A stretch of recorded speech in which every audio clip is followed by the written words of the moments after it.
qu'un tel rapport, parce que je suis déjà en train de répondre à la demande de requalification dont on vous a parlé, parce que c'est le document original. Comment un tel document? C'est la racine en fait. Et cette racine, nous devrons la couper. Et nous savons que lorsqu'on a coupé une racine, rien ne reste après. Le tronc ne peut rester. Les feuilles ne resteront pas. Les branches ne resteront pas. L'arbre finit par sécher et tomber.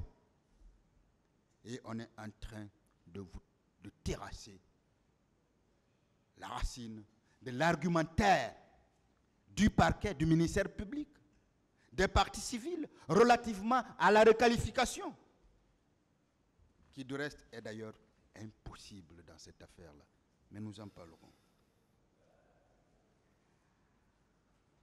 Pour montrer l'impossibilité de la méthodologie employée par les enquêteurs, considérons, Monsieur le Président, que chaque enquêteur a eu son 3 heures à sa disposition. Dans ce cas, les 14 enquêteurs ont eu 882 heures de crédit horaire, ou 630, s'ils se sont reposés samedi et dimanche. Si aucun enquêteur n'a quitté l'hôtel durant la semaine, chaque témoin, chaque victime ou parent des victimes aura été entendu par enquêteur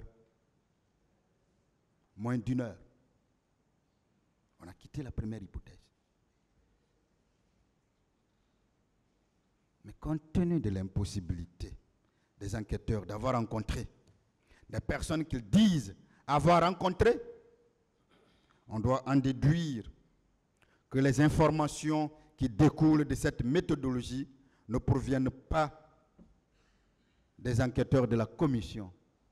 En réalité, ces informations proviennent des ONG appendices des partis politiques qui étaient déjà au stade.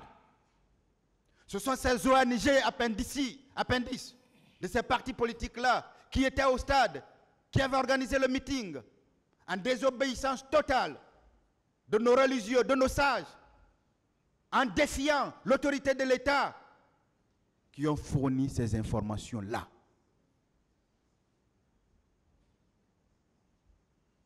Et nous sommes en train de faire la démonstration scientifique.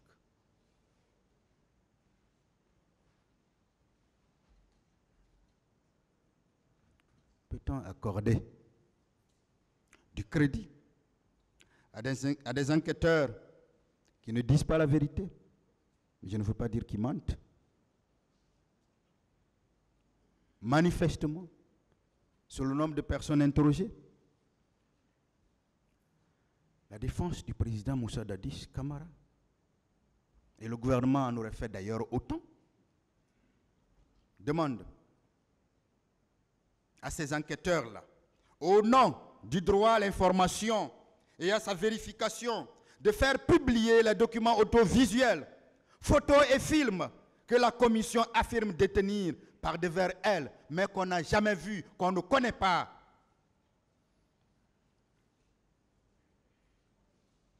Est-ce que ces images, est-ce que ces vidéos ont été publiées pour des enquêteurs qui viennent agir au nom de l'ONU, pour des enquêteurs qui sont investis d'un mandat, pour des enquêteurs qui affirment avoir reçu une coopération effective des autorités guinéennes, pour des enquêteurs qui disent avoir entendu le président, des officiels, sans aucune menace, pour des enquêteurs qui disent avoir suivi tout.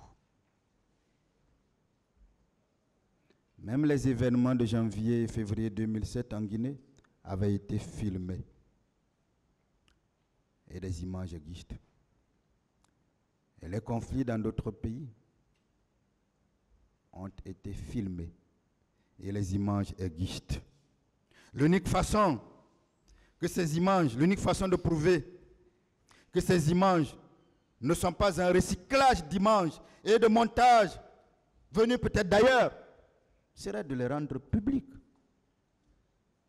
Mais pourquoi depuis bientôt 15 ans,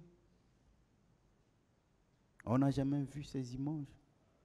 Pourquoi, dans le document fourni par la commission, il n'existe aucune photo, aucune image?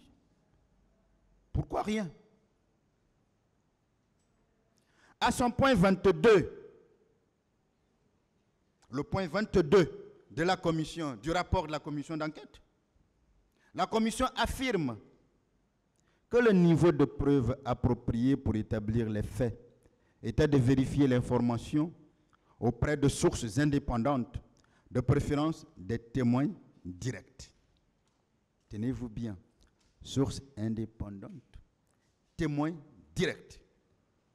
Mais au stade du 28 septembre, Monsieur le Président, Messieurs les juges et assesseurs, il y avait deux catégories d'acteurs. Il y avait les responsables et militants des partis politiques et de la société civile, et il y avait les forces de l'ordre. Qui est le témoin direct? Et qui serait une source indépendante? Ici, s'il doit y avoir des témoins directs, c'est où? Les forces de l'ordre. Où? Ces partis politiques, ONG, qui étaient présents, les organisateurs. Mais nulle part dans le document, la méthode n'indique des sources indépendantes. Consultez leur nombre et leur qualité. Les Nations Unies, dans le mandat, les Nations Unies dans le mandat confié aux enquêteurs ou à la commission, demandent des faits à la commission d'enquête. En lieu et place des faits, on a des propos, on a des narrations de militants, on a des narrations de militantes de partis politiques. La quasi-totalité des propos avancés par les militants des partis politiques, parmi les plus extrémistes de Guinée, ne sont ni vérifiés, ni soumis au simple raisonnement du bon sens, pour ne pas dire juridique et universitaire. De quelle source indépendante la commission nous parle? Puisque la commission elle-même désigne des témoins directs. Et sur le champ des événements du 28 septembre, nous avions des catégories de gens pouvant témoigner connus. D'un côté, les forces de l'ordre, et de l'autre côté, les organisateurs composés de partis politiques, leurs responsables, et des membres de la société civile. Une commission des Nations Unies qui obtient l'aval d'un président d'un État souverain, de son gouvernement, qui ne rencontre aucune résistance ni opposition, trouve normal de ne pas utiliser son statut et son mandat pour vérifier les allégations de fausses communes, au prétexte qu'elle risque d'être profanée après le départ de la commission. Le pouvoir de la commission que lui confère le secrétaire général des Nations Unies et le Conseil de sécurité de l'ONU est largement suffisant pour établir les faits et dissuader le gouvernement guinéen d'une altération de preuves. Monsieur Lonsenifal, diplomate de carrière et d'ailleurs juriste, vous a fait comprendre ici que la Guinée ne pouvait pas ne pas obéir pour que cette commission d'enquête internationale soit mise en place. J'ai regretté ses propos. Parce que pour moi, c'est un homme d'État. Et un homme d'État a d'abord à cœur la défense de la souveraineté de son pays. Et justement, en vantant cette force de l'ONU, cette force du Conseil de sécurité de l'ONU, nous connaissons les membres. Pourquoi la Commission ne s'est pas servie de cela pour établir les faits qui sont pourtant de son mandat? Il y a un véritable problème. Il y a un véritable problème. C'est pour ça que je continuerai à vous dire, Monsieur le Président, Messieurs les assesseurs, que ce procès est profond. Que la vérité judiciaire ne devrait pas être prise en tenant compte uniquement de l'atmosphère. Que la vérité judiciaire devrait être recherchée aussi bien qu'ici, qu'ailleurs. Et c'est seulement sur cette voie-là que vous réussirez à rendre une bonne et véritable décision dans cette affaire. N'ayant donc rien trouvé pour attacher les crimes commis au stade du 28 septembre au président Moussa Dadis Camara, les enquêteurs font un détour en utilisant le rattachement de commandement du bataillon de la sécurité présidentielle. Mais je vous ai dit ici comment ce bataillon autonome de la sécurité présidentielle a été créé. Comment? Les militaires, en son sein, étaient cette garde présidentielle qui protégeait Feu Général Lansana Conté. Je vous ai dit ici, sur la base de quelle coopération elle a été mise en place. Je vous ai dit ici qui étaient les instructeurs, les encadreurs, formant les militaires de ce bataillon.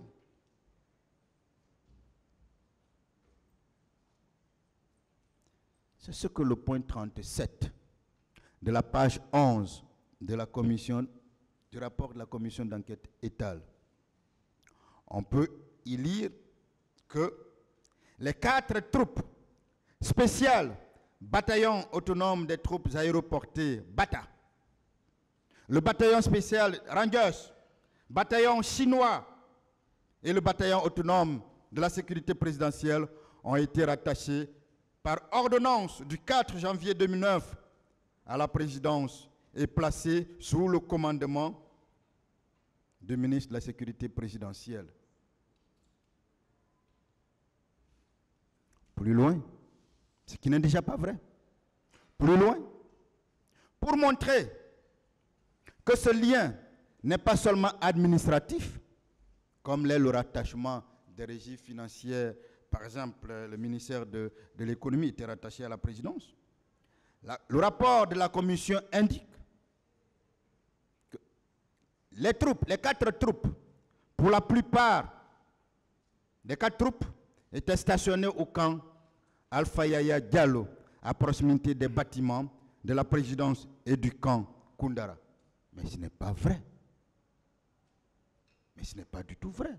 Il n'y a que le Bata qui se trouvait au camp Alpha Yaya. Et le Bata y était avant même la prise du pouvoir par le président Dadis. Les Rangers, les Chinois n'étaient même pas, il me semble, à Conakry. En tout cas, pas au camp. Contre-vérité. Voilà un rapport fait sous l'égide des Nations Unies dans lequel on raconte des contre-vérités, dans lequel on ne dit pas la vérité. Et on veut qu'un tel rapport serve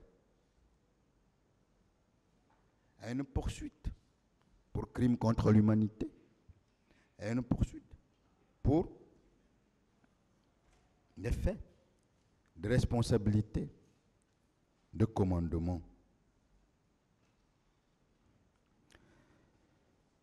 Le fait d'affirmer que tous ces corps sont stationnés au camp Alpha Yaya Diallo, à proximité des bâtiments de la présidence, est erroné. Le seul corps parmi les 4 qui étaient domiciliés au camp Alpha Yaya Diallo était le bataillon autonome des troupes aéroportées. Ce bataillon autonome des troupes aéroportées avec à sa tête, si je ne me trompe pas, le général Sekouba Konaté, qui, de Macenta, a été justement envoyé à Conakry pour être commandant de ce bataillon. À part cela, les Rangers n'étaient pas là. Les Chinois n'étaient pas là. Tous étaient stationnés, toutes ces troupes étaient stationnées en dehors de Conakry. Pourquoi ce rapport indique de telles contre-vérités? Voilà encore une autre preuve de son caractère hâtif. C'est un rapport bâclé. C'est un rapport qui contient des contre-vérités. C'est un rapport qui ne doit pas être pris en compte. C'est un rapport qui devrait sortir de ce dossier parce qu'il n'est pas crédible, parce qu'il ne peut pas être crédible.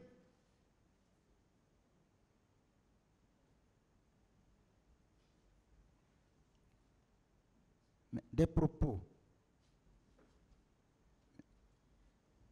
du commandant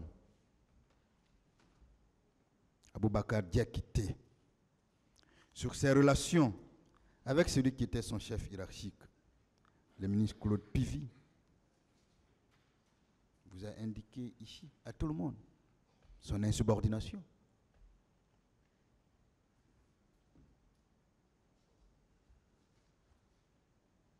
Vous l'avez entendu dire ici que c'est moi qui pouvais l'arrêter.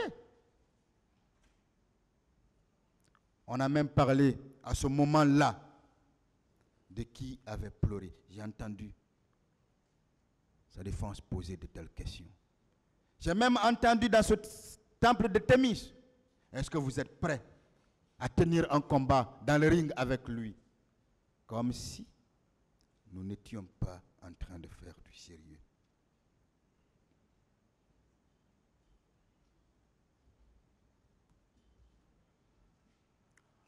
On ne devrait pas blaguer quand nous sommes devant des juges criminels, quand nous nous trouvons devant un tribunal criminel pour des faits aussi importants qui ont marqué ou qui marquent l'histoire de notre pays. Les enquêteurs, Monsieur le Président, Messieurs les assesseurs, admettent eux-mêmes que depuis l'arrestation du commandant des troupes, commando, les troupes étaient laissées à elles-mêmes. L'absence d'autorité à la tête de ce corps, et c'est la commission qui le dit, d'élite, a permis à Aboubakar Diakité de régner et d'imposer ses règles. Et la commission dit tout ceci.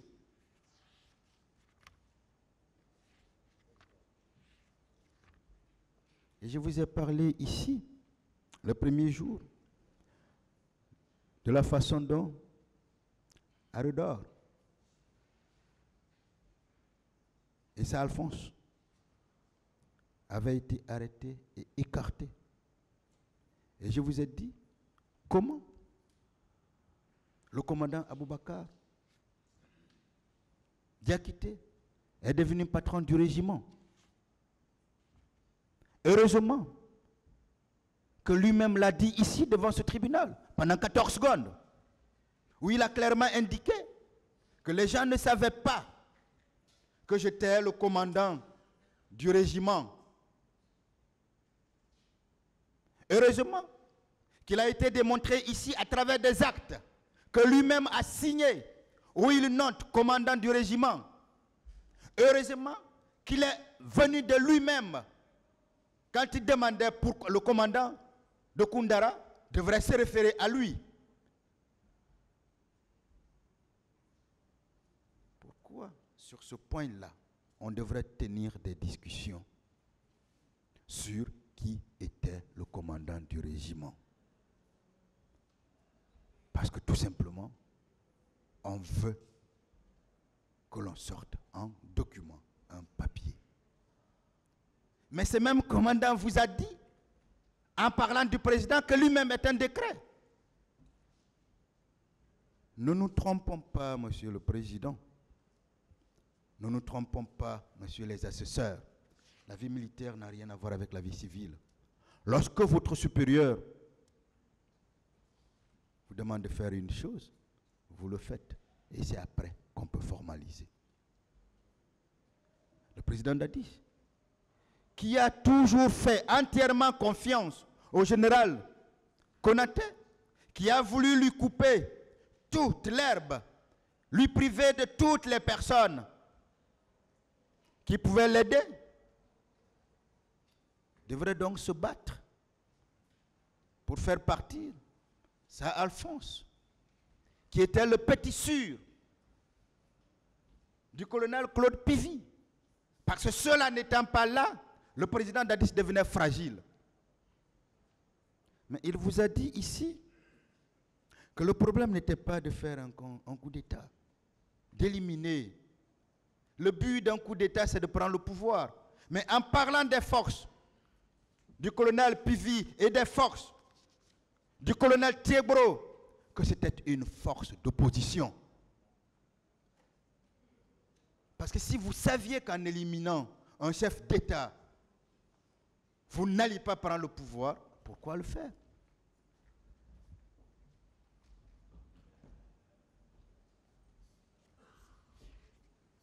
L'autre raison qui indique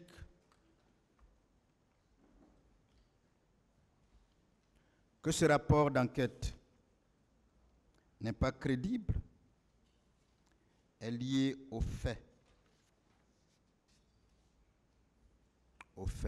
lui-même, aux faits eux-mêmes. Une remarque générale s'impose à la lecture du document d'enquête internationale, de la commission d'enquête internationale. En lieu et place des faits, les rédacteurs, Monsieur le Président, ont préféré des superlatifs du type beaucoup, plusieurs, certains, un peu, une majorité. Lisez le rapport d'enquête internationale, vous ne trouverez que ces superlatifs. Pourtant, c'est une enquête qui a été faite à la suite de faits pénaux.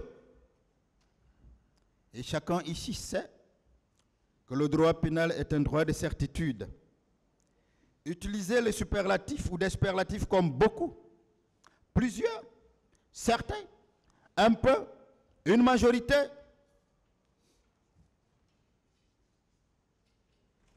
ne relève pas du sérieux dans un travail aussi important. Parce que beaucoup peut prêter à confusion. C'est pour ça d'ailleurs que l'on est en train de discuter sur les questions de chiffres. Parce que plusieurs peuvent aussi prêter à confusion. Parce que certains peuvent prêter à confusion. Parce qu'un peu peut prêter à confusion. Parce qu'une majorité peut prêter à confusion. Il faut dire les choses telles qu'elles sont. Il fallait dire les choses telles qu'elles étaient. Il fallait donner les chiffres tels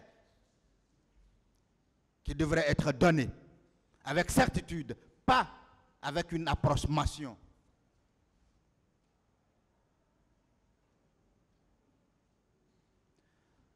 Mais nous continuerons à démontrer tout au long de cette partie la légèreté des arguments et l'insuffisance notoire de faits contenus dans ce document. Et vous comprendrez que ce contenu de ce rapport est autant léger, autant insuffisant, autant notoire, qui ne peut permettre à ce document d'être crédible, qui ne pouvait permettre à aucune institution internationale de saisir la CPI. Parce que si seulement une juridiction internationale avait été saisie, le président Dadis, depuis longtemps, serait déjà avec une autre vie aujourd'hui. Pas condamné dans la vie qu'il est en train de mener. Et nous soulignerons aussi, dans les minutes, heures qui suivent, le parti pris manifeste des enquêteurs dans le traitement et l'analyse des discours des différents protagonistes des événements du 28 septembre.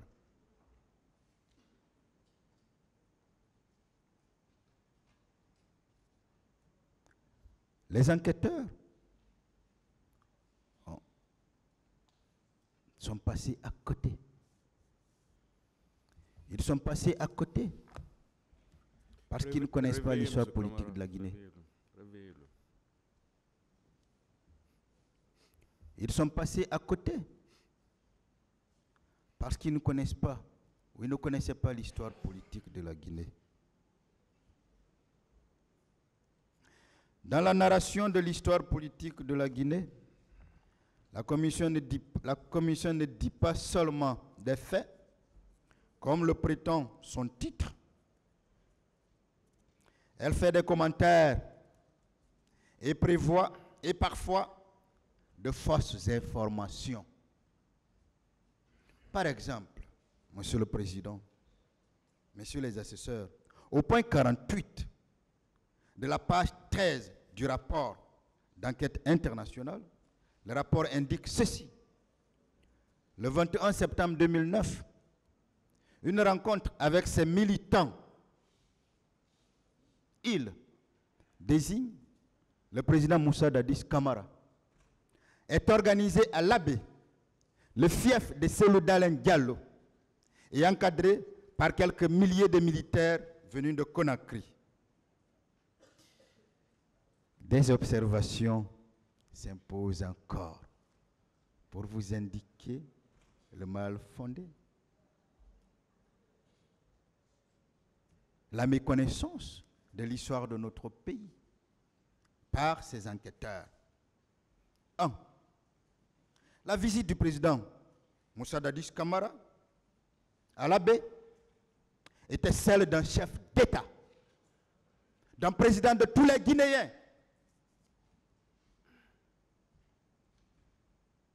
qui rencontrait les citoyens de son pays, de Mamou, d'Alaba Pita à l'Abbé.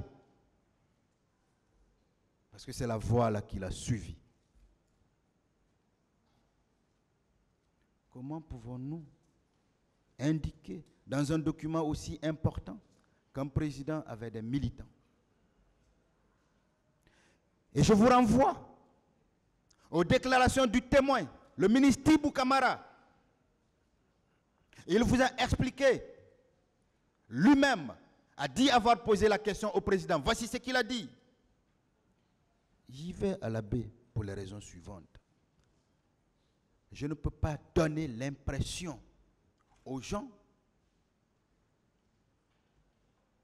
que je suis président d'une partie de la Guinée et pas d'une autre partie de la Guinée.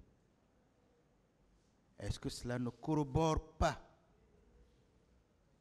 avec la nature même constitutionnelle, si je peux me permettre le terme, de notre État? La Guinée est une et indivisible. La Guinée est un État unitaire. Il n'y a aucune différence dans la gestion du pays pour un président entre la Guinée forestière, la Haute-Guinée, la Moyenne-Guinée et la Basse-Guinée. Parce que la Guinée est une. Parce que la Guinée est indivisible. Parce que la Guinée est un État unitaire. La Guinée n'est pas un État fédéral.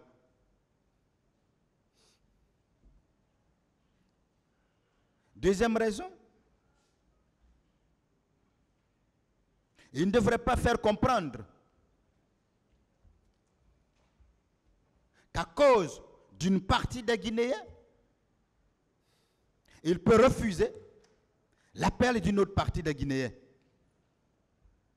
Et la troisième raison était due au respect qu'il a pour la notabilité, parce qu'il y a été invité par les notables de la baie. Lorsque un président d'un État souverain se déplace à l'intérieur de son pays pour rencontrer, sur invitation, sur appel d'une notabilité, est-ce que, quand la commission vous dit qu'il est allé rencontrer ses militants, cela ne doit pas interpeller tout le monde sur le caractère de parti pris de cette commission?